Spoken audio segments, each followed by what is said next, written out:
গৃহবধূ লাকি আক্তার হত্যাকাণ্ডের ঘটনায় পিবিআই নারায়ণগঞ্জ কর্তৃক এই হত্যাকাণ্ডের মূল আসামি শহীদুল ইসলাম ওরফে কসাই শিপনকে পিবিআই নারায়ণগঞ্জ টিম গত 24শে মে 2025 সালে ঢাকার কোতোয়ালি থানাধীন সদরঘাট এলাকা থেকে গ্রেপ্তার করা হয়।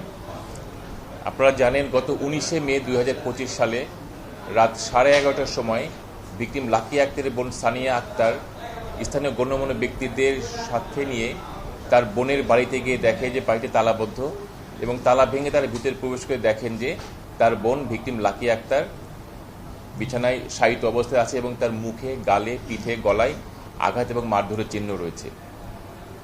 ঘটনার পরপরই ভিকটিমের স্বামী আসামি শহীদুল ইসলাম ওরফে কসাই শিপন সে ঘরটি তালাবদ্ধ করে তার দুই সন্তানকে নিয়ে পালিয়ে যায়। এই ঘটনা সংক্রান্তে পিবিআই নারায়ণগঞ্জ টিম গত 20শে মে থেকে ছায়া তদন্ত শুরু করে।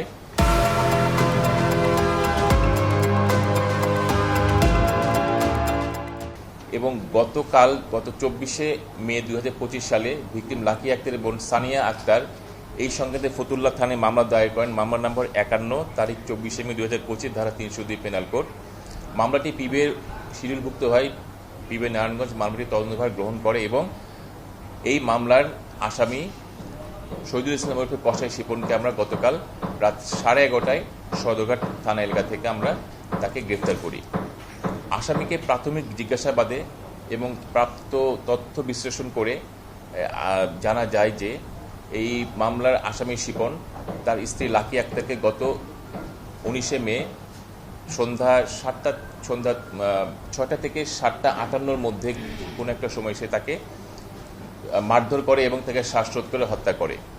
প্রাথমিক জিজ্ঞাসাবাদে আসামি জানায় যে পারিবারিক বিভিন্ন কলহের কারণে এবং ভিকটিম লাকি আক্তার মোবাইল এবং টিকটকে নানা ধরনের আসক্তির কারণে তাদের মধ্যে প্রায় বিভিন্ন বিষয় নিয়ে ঝগড়াঝাঁটি হতো এবং তাদের মধ্যে পারিবারিক কলহ লেগে থাকতো।